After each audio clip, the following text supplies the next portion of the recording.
Astara şəhəri Heydər Əliyev prospekti 240 nömrəli evdə yaşayan Ağazadə İlham İlqaroğlu. NİT qüsuru olduğuna görə, yəni yaralı olandan sonra NİT qüsurunu itirib danışa bilmir. Mən atası Abbasov İlqar Ağacanoğlu üzümü tutub yəni şikayətim Sosial Müdafiə Nazirliyindədir.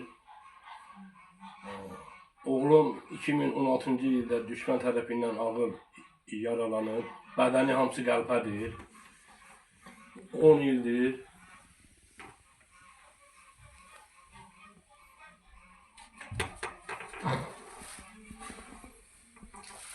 Haralara müraciət etmişik, heç bir nəticə əldə edə bilməmişik.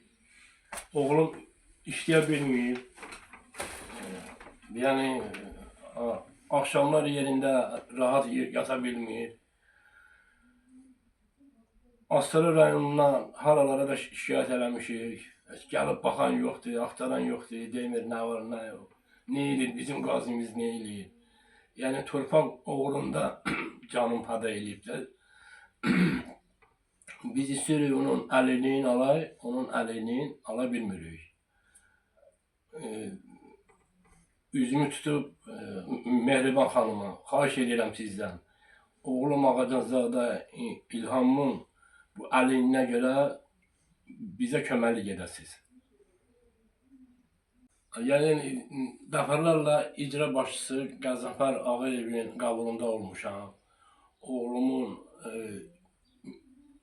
yaralı əlilliyi ilə bağlı onlara demişəm köməklik, deyiblər ki, yəni biz bu barədə oğlumuza köməklik edə bilmərik.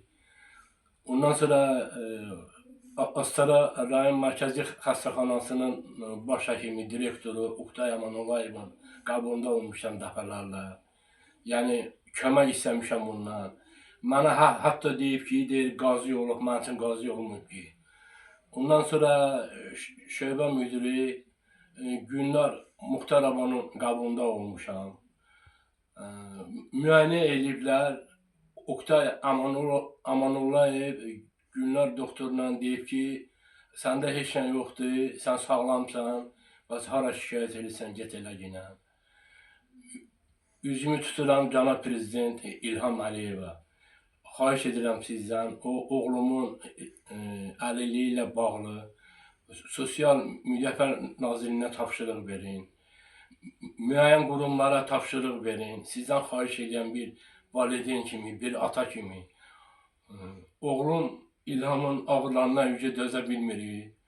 Axşamlar yata bilmir. Qan gəlir döş qəfəsindən. Demək olar ki, gündə qan gəlir. Sizdən bir valideyn kimi xahiş edirəm, tapşırıq verəsiniz, oğlum Ağazadə İlhamın əlilliyi bərpa olunsun, hüquqları bərpa olunsun.